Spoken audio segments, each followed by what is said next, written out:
Cal Poly Humboldt, which is like big time hippie California University up in the Redwoods, has a huge housing shortage problem.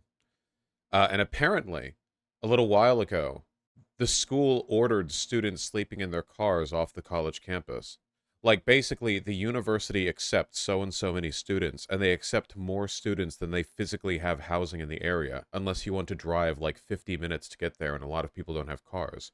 So, a lot of students have literally been sleeping in their vehicles, and they've been ordered off of the campus. California moment? Yeah, here's the thing, okay? The whole California moment thing is usually because San Francisco and Los Angeles and places like that have really high property values, okay? Arcada, California does not. And it's literally all like this is as dense as residential gets in Arcada, and it's single family lots. Like this area is barren, and a lot of it is just in open fields. Like I remember these roads because again, Arcada is tiny. If we go far enough in this direction, you'll see this is what we're dealing with here. This is the level of urban density that we're dealing with. This lot on its own, right here, the Philip House Museum. Okay, I don't know about the museum, so I don't know if I want to like tear down that or whatever. But like there's a million lots that are of that size. You could put an apartment there that could house like 40 students easily with no effort whatsoever. Um it's like cartoonishly rural. There are barnyards. Why are we viewing a suburban hellscape? It's not suburban. Look. Look at all that land. It's right there. But the school deliberately takes in more students than can live in the area, and as a consequence of that, like people are homeless. There are a lot of homeless students at Cal Poly Humboldt because the incredibly small amount of housing means that housing prices are way too high considering how rural the area is. Normal college moment. I mean, this is pretty bad, man. Like this is it. This is Arcada. These red lines right here, you can see the street blocks. Look at how small it is. There's about 20,000 people here altogether. Like just look at the type of land that we're dealing with, you know? Just whatever. It's a beautiful part of the world. I would argue that the redwood forests in Northern California are maybe like the most beautiful forest on Earth. There are lots of beautiful forests, but a lot of them are impossible to walk through because of the foliage. But the redwoods are like 300 feet tall, and they're easy to walk through because the trees are all very tall and straight. Pretty sure they have the biggest trees. Yep, the biggest ones in the world. The ferns are beautiful too. It's like Dinosaur Island shit. God, look at that. It's difficult to even get a sense of the perspective, but some of the taller redwoods that you see, these aren't even the big ones. These are small by redwood forest standards. Um, there's a part of the walking trail that you can get to where it gets really big, but I wouldn't be able to find it easily. I'd have to like search around. Yeah, these are all like baby ones. These aren't even like the super old growths. Was it like this back in your day, or is it a more recent issue? No, it was like it. It was like it back in my day too. But it's gotten worse. It's gotten a lot worse. Just build tree houses. Yeah, yeah. Here we go. Sorry, I just wanted to give I guess credit to the natural environment at least. I wanted to give some better perspective on the size of the redwoods. There we go. That's a real redwood right there. That's a better perspective. Like 10 to 12 feet wide. Yeah, they're unimaginably big. It doesn't feel real. Um no. There are ones larger than this to be sure, for sure. These aren't the colossal ones, but that's a pretty big one. Can't they just commute? The only do the ones you can drive a car through. Okay. Redwood, you can drive a car through NorCal. There we go, the chandelier tree.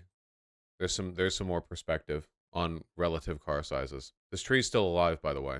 Just getting all of its nutrients from the feet. Anyway, what was I saying? Oh yeah, it's really really difficult to commute because they're in the middle of nowhere. Like this is Arcata, and then the town stops. You can go to McKinleyville, which sucks by the way, but it's not like there's much more housing availability there. And if you want to find housing, it's like, oh, go to Eureka, like enjoy your daily trip up and down the 101 to get there. This place at least has some development. even though the town is dying. It's a huge issue, and like the fact that Cal Poly Humboldt, it used to be called HSU, the fact that Cal Poly Humboldt allows this to happen by accepting more students than they know they have housing for is like despicable. And then kicking them off the cars they live on campus. Students Brad Butterfield and Maddie Montiel, God, those are such American names, embrace next to a pair of parking tickets she received from Cal Poly Humboldt police. Nice. Can we blame capitalism for that? Yeah, easily. Universities are basically just like speculative investment vehicles masquerading as educational facilities. There's like a lot of like you don't usually get this from liberal media. Like you usually have to go for more critical analysis of universities, but universities run through an enormous amount of money, and it's almost all the land they own and their sports teams and shit like that. Like the whole education thing is basically just like a tax write-off to them. It's like that this is the pretense we need to maintain like the business that we run. And even public institutions operate like this to a large extent. Though of course it's worse with private universities. The Lumberjack HSU. Aw, this is the YouTube channel of the school newspaper. It's so adorable. I remember reading these. They would put them in front of the, they would put them right in the little newspaper stand right outside the building where I got to LARP as the president of the sociology club. And then I'd look at it and I'd go, "Wow, I don't like reading," and then I wouldn't read it. All right. Okay. Oh, it's the rain. I was wondering what that noise was.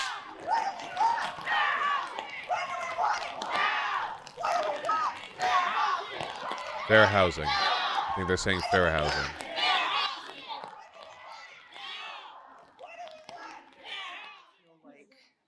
Yeah, that's the whole point of it, is to not pay rent, Captain not Jack put Sparrow? myself in a situation where I'm choosing to either work and pay rent in order to survive, or live like this, which is pretty inconvenient, but give myself the opportunity to be mobile and to pursue a higher education to try and rise myself out of poverty. We are really clean people.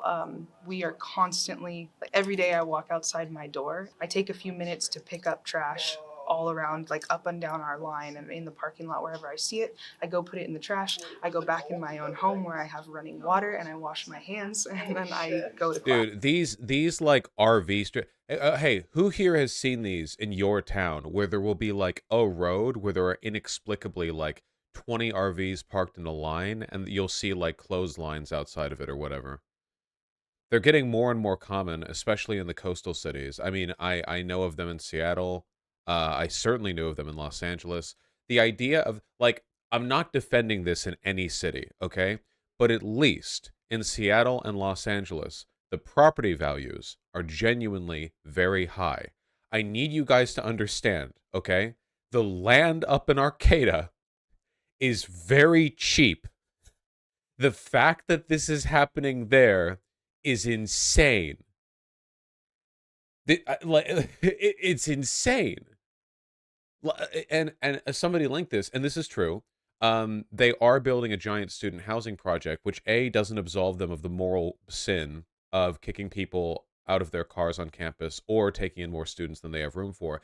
This was funded by the governor and the state legislature, basically going, "Wow, you sure have yourself, huh, Cal Poly Humboldt? You sure have. Wow, things are looking really bad over there, huh?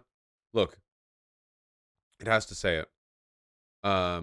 Made possible with one-time funding from the historic $500 million investment in the university's polytechnic effort approved by Governor Gavin Newsom and the state legislature in 2021.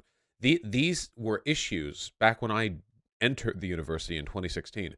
So the school has been mismanaging its money and its resources. And basically the state was like, okay, like this is unsustainable. Like you need this, you know? 0.5 miles from campus near the intersection of St. Louis Road and Highway 101. That's fine, yeah. Capacity 1,000 students, units, 314,000 square feet, 12.8 acres, parking spaces, 328. Okay, I mean, I'm glad this is happening, just like Jesus. Also, how much does it normally... Vosh, you're totally missing the part about the collapse of the weed economy in Arcata and a Humboldt post legislation. Oh, you're right. So you guys probably know this if you know much about weed culture, I guess. But Humboldt County, which is where Arcata is, was the basically the epicenter of weed production, like period. Um, anyone played Life is Strange 2? Basically, Humboldt County is so rural and so difficult to move about, and the climate is perfect for growing marijuana. That there were like hundreds and thousands of of pot operations that were like running in the county. But now that weed is legal, like you don't need to hide anymore from the cops.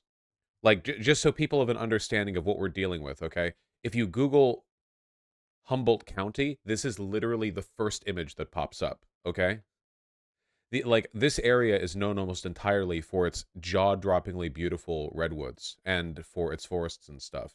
And again, I really cannot overstate how gorgeous the trees are here. Seriously, they do not seem real until you get there. You think, oh, okay, I can intellectualize the idea of a fallen tree trunk that is twice my height or whatever. But then you go there and it's like that, you know? It's pretty crazy. Anyway, yeah, Humboldt County is like quick econ rundown or like quick like history of Humboldt County, okay? So over here you have McKinleyville, there's Arcata, that dot right there, and then here's Eureka, which is where there's some housing, okay? This whole area originally had its economy based on lumbering. Now the problem is the lumbering that they were doing was they were chopping down these indescribably beautiful trees, and they were just literally like cutting them into boards, which is insane. So eventually, like that couldn't keep going. But to give you an idea of how big lumbering was at the time, the Carson Mansion, which is like a local famous residence, um, this used to be owned by a lumber baron. And from this point at the top of the tower, it was said the reason he commissioned his house to have a tower was so he could look out all four windows and see his industry in every direction. Like the idea, like he would do like directive stuff from up here, and he would literally do the like king robber baron shit of sitting in a giant chair and like looking at his empire all around him. Um, so yeah, he's dead, and he has been for a while. And the United States government, the federal government, passed protections on a lot of stuff involving logging, you know, and national forests and stuff like that.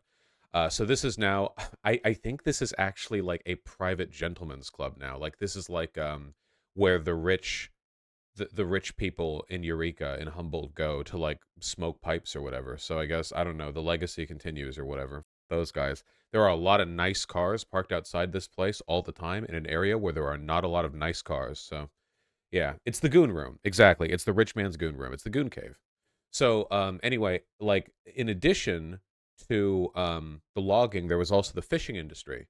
And you'll never guess what the federal government also passed protections on.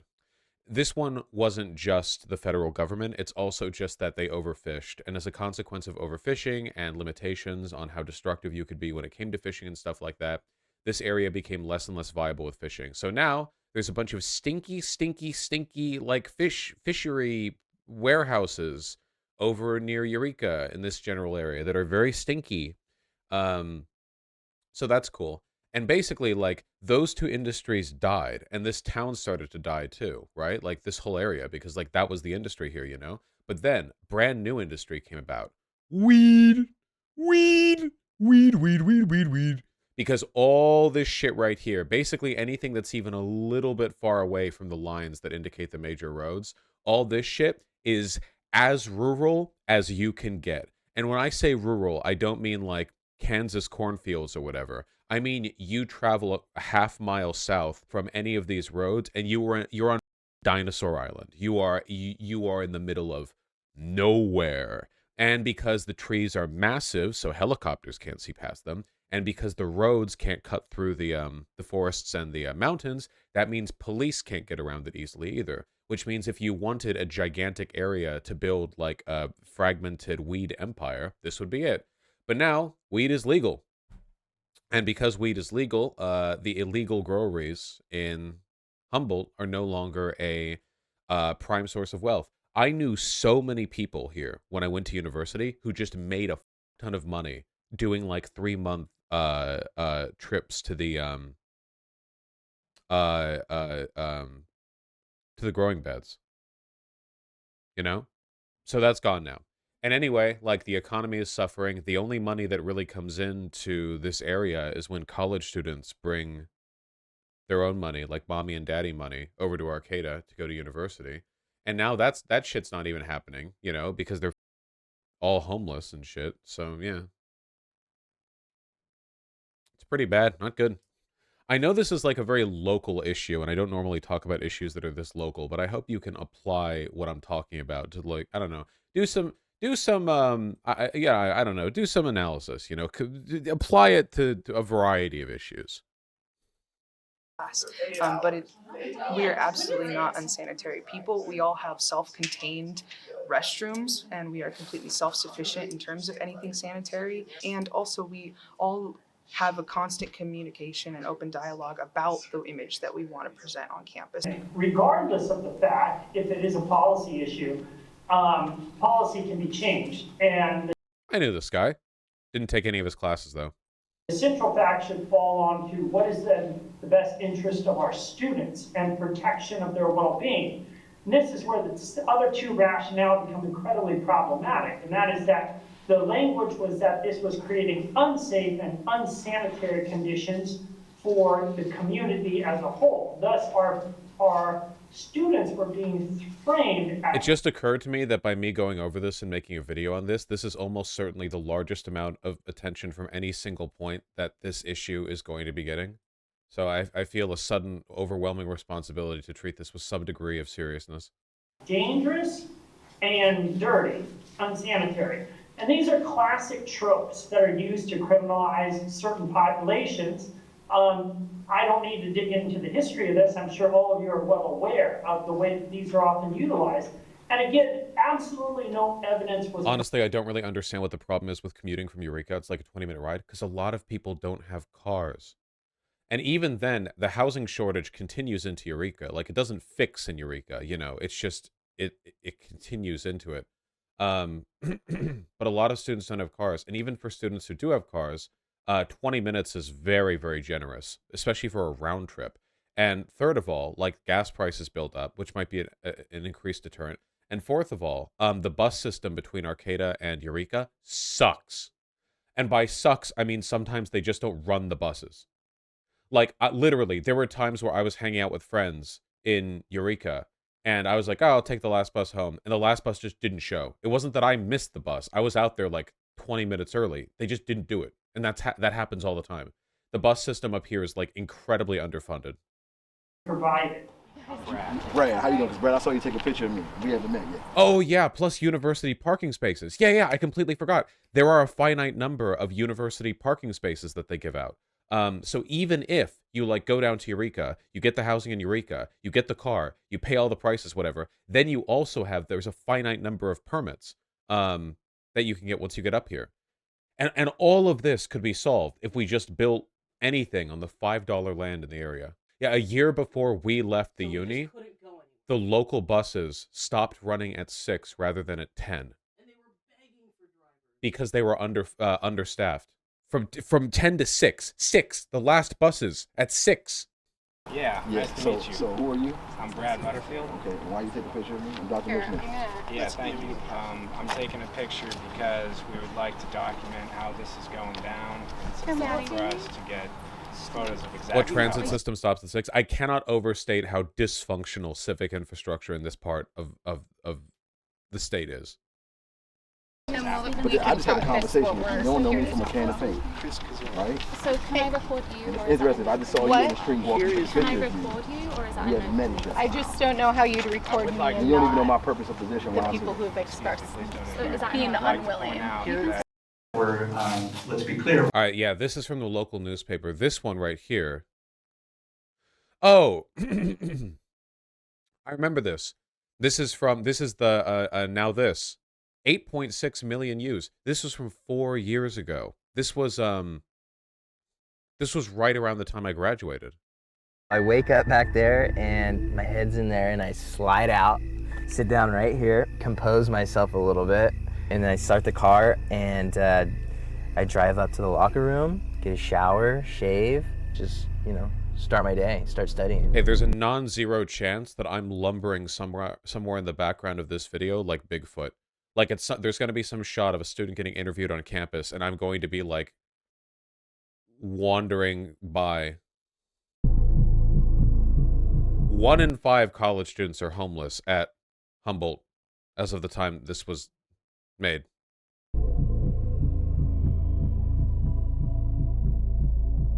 If you don't have credit, if you don't have a lot of money, like how hard it is to get a place. Your parents, would they pay for an apartment here for you? Like if would they cover the cost? So in this case, homelessness includes sleeping in cars, sleeping on the street. It also includes couch hopping. If you have temporary residence at another person's house, like you're not there as a resident, but it's like, I don't have anywhere to sleep, can I crash on your couch or whatever? That does count as homelessness. There are a few different definitions, but I think that fully does count as homelessness. The idea of like, there are so many kinds of like economic and social insecurity that carry over even if you're in that situation. Yeah, like invisible homelessness. There wouldn't be that many who are just on the street because it's so wet here that you would, I don't know, just die of exposure. No, they wouldn't.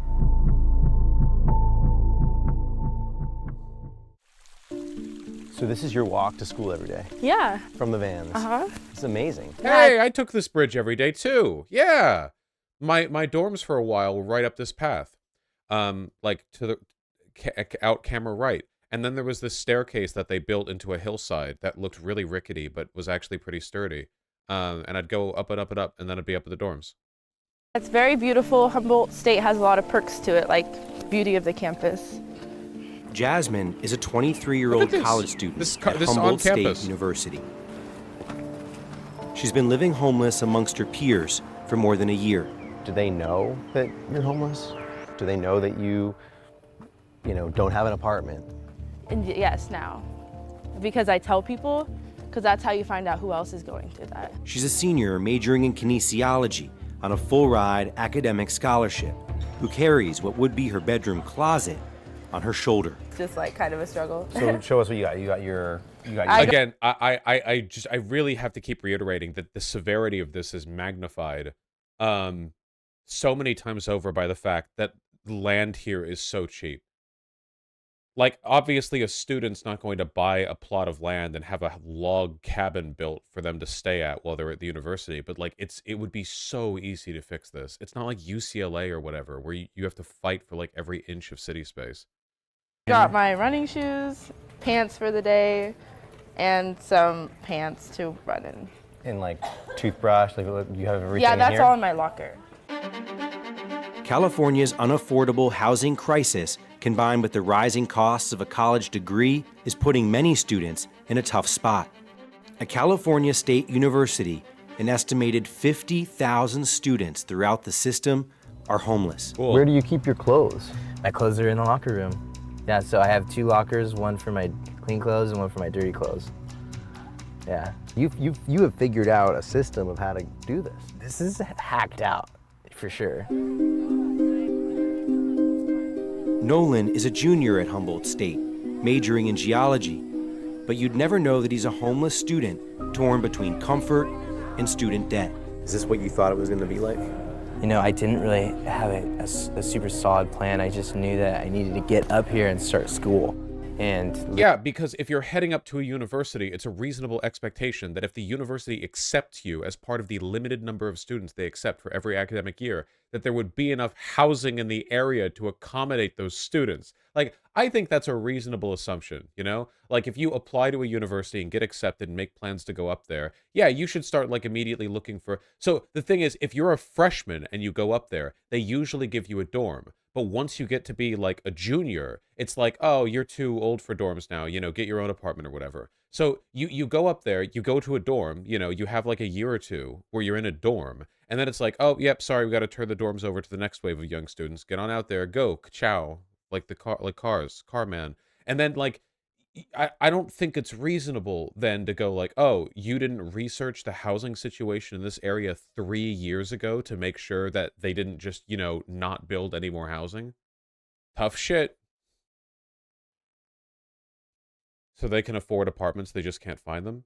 Well, I mean, the affordability, no, there aren't many apartments. I remember having to fight to get the apartment that I got. And the apartments that are there are overpriced because there's a ridiculously low supply of them. An irrationally low supply. Again, I'm going to do this one more time. Google Maps Arcata. Just one more time. We're going to do the satellite view, okay? We're going to take a look at this, all right? So to give you an understanding of how much land we're working with here, okay? This is what it looks like from a satellite. All right? This is the university. This is the trails that lead into the redwood forest, which are gorgeous. So I don't expect them to build into here. Here's downtown Arcata. Look at all this. A lot of these plots of land, by the way, aren't farming. They're literally just unused plots of land. It's insane. The density here is like that. Okay, those are cute cows. All right, keep the cows. The idea that nothing can be done here is insane. Like, to give you guys an understanding, like, man, when people in a city want to make changes to the landscape, they can. Like, we need some Robert Moses-ass shit here, okay? I want 16 interurban highways cutting through downtown Arcata, all right? I need... Find the most dispossessed ethnic group here, all right? And then relocate... No, don't do that. It's insane, though. Really, it is. Again, I am far more sympathetic to, like, the difficulty of finding student housing in an area like Los Angeles. Like, if we go...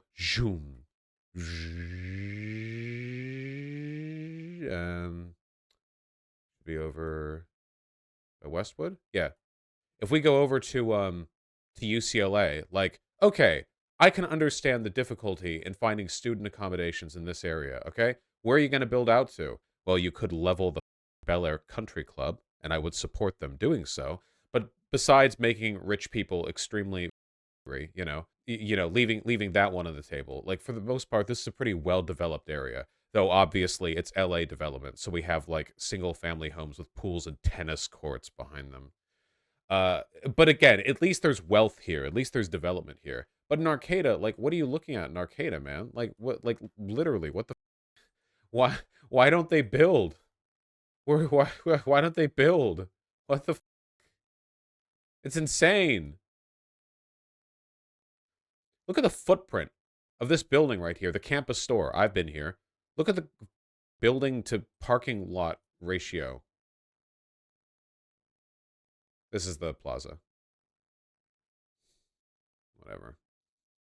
Living in my car I just felt the best option for me. So on any given night, how many kids would you say are sleeping in the parking lot? How much would it cost to make a dorm for every student? They're doing a big building thing right now. Oh, it's not here. Which one was it? Did I close it? What? They're building a thing right now. On an average night, probably like 3 or 4 that I know of. Jasmine has furnished her van with many of the household goods she would want in her apartment if she had one. I keep all my kitchen stuff in this container. Can you pull that out a little bit? And then I keep all my black beans containers here. And your silverware. Yeah, usually I just get silverware from the school, like the plasticware, because it's just so hard cleaning stuff. And so this is from the neighboring van. Some people might look at this and say, yeah, California's this is wrong. wild, Tempest. It's wrong that students have to live like this at a California state. Is it cold in the winter there? Gets down to like 45 or 50. It's mostly how wet it is. It's almost always raining here, so the cold feels worse. University. The school should help educate students on how to apply for housing. Make it a mandatory thing that students know how to apply for housing. Why do you think there are so many homeless kids at the school? At this particular school, it's the housing stock, Airbnb, and also the policies and practices of the property managers in the area. A majority of our students are coming up here with no structure or foundation for them to settle. The idea of Airbnb for a tiny college town is so insane. Like, again, in LA or Seattle, okay, Airbnb, I understand why Airbnb is there. Why are people Airbnb-ing here? Literally, what are you doing? Why? Where? For the redwoods? Go to a hotel. What the? What about taking out loans to pay for rent? A lot of students, that's what they have to do. They take out loans that pays for their living expenses. I'm on a scholarship. The thing is like I've turned in all those applications, I've paid all those fees, still didn't get any responses. I don't want that financial burden, right, coming out of school and having to worry about that right away. So it's like when you're feeding into the system and nothing gives you anything back, you know, what do you do then? You're kind of just screwed. Up until about 6 months ago, there was no real support for off-campus housing. The school appointed Shantae Cat to help students. She was a homeless college student herself when she first arrived 3 years ago, taking on $16,000 in debt. Do you think that housing should be a right? I really believe so, especially when we're trying to consider retention and giving people access to get out of economic issues. Yeah, this isn't even just like, this isn't even purely a humanitarian issue. If the purpose of a university is to attract students and then to give them an education, which you would think is the purpose of a university, at least that's the university's purpose according to the university, you like having students be homeless really detracts from their ability to do that. It detracts from the attractiveness of the school because you have these ongoing like homelessness issues, and it detracts from the like viability of the education because you're struggling with not having to fight with raccoons over the clothing on the dry line or whatever. And come out of first-generation college education. Hundreds of miles away at California State University's Long Beach campus outside Los Angeles, 24-year-old Imani Moses was homeless for 7 months last year. How did you do it? I mean, in a small car. So I just put my sun visors up and I just sat in the back seat and I just curled up into a ball. Cool. The university helped Imani by letting her stay in a dorm room for a month. But this campus only has 6 temporary beds allocated for emergency housing at a school with 37,000 students. How many students do you think are going to need that every night? I mean, how many beds are you going to need? I honestly think it's in the hundreds in terms of how many beds we're going to need. The student body president says more needs to be done. Students, in order to qualify to be placed into an emergency housing dorm, basically have to prove that they're having affordability issues and then exhaust all of their financial resources, which include FAFSA, financial aid, and basically $1,200 for a downtown Arcada apartment, 750 square feet on Zillow. That's crazy, dude. The price has gone up so much. What did I think I paid $800 a month for the tiny studio apartment that I had for a while there. $800 for a studio isn't a lot if, again, you're in LA, but $800 for a studio where like you're basically at the farthest reach of human civilization. It's insane. Again, Jesus Christ. loans. We're basically putting a student in debt at times to help them. We asked the CSU Long Beach administration how many students seek emergency housing assistance. They said they don't know, but the numbers are significantly growing as awareness of their program has increased. Why don't you track that? Back at Humboldt, it's getting late, and across the parking lot, Nolan is getting ready for bed. Hey, man. Hey, Dan. Sleepy How you doing, time. Nolan? Good. Sleepy good. time. What's up, man? How was school? School's good. Yeah, good to see you. Good to see you too. So this is I it? got a lot done today. Yeah, this is it right here. Wow. This is actually a big deal because you're my first house guest, actually. What do you see in the future for yourself? Staying true to myself and being a well-rounded person too, but I'm focusing on becoming the best geologist I can be so I can be hireable, right, at the end of it all. Nolan and Jasmine are... I'm sure some people are going to make like jokes or whatever, but the geology program at Humboldt State University is actually top-notch. Geology, wildlife, fisheries, mycology, anything relating to the natural world, like this is one of the best places to go because you're literally at the you're in nature, you know?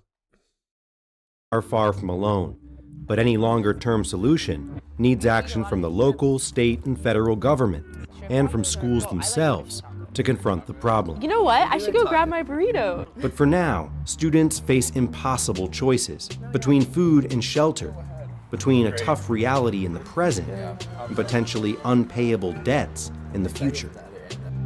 Super lame, man. They tried to schedule a meeting with Mark Johnson, the university's chief of staff, and Chris Kosara, director of risk management and safety services, but an email from a campus ombudsman told the students the administrators would not meet with them.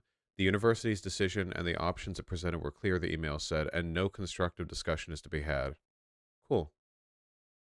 So what you're saying is the only viable discussion is destruction? No, you don't need to do it. Literally, like, there are so many obvious structural fixes to this. I don't want to even get into the whole thing in Arcata specifically, but like this, everything that we're looking at here, like, is it like none of this is complicated. It's pretty easy to understand and fix. You know, there are local laws that could be changed or adjusted. There are policies that could be put forward. Like, there are investments that could be made. There are things that could be done. You know. My impression when I was at Humboldt was always that both the school administration and the sort of city government were incredibly incompetent. The city's police seemed more concerned with like kicking homeless people out of encampments than they did with actually like protecting even the areas that were worth protecting, which there weren't that many of. It's like all the police were like bussed in from McKinleyville or McClanleyville, as everyone called it. You know, it's like the whole area is, man. The only part of that area that's like vibrant and new are the students that come in from lower parts of the state, you know. But apart from that, we're basically just talking about a town that died back in 1973 or whatever, you know. The logging died ages ago. The fishing died decades ago. You know, the marijuana farming died more recently, but that was always more the purview of the grungy hippies and the students and the recent graduates. So it's just dying, you know, die.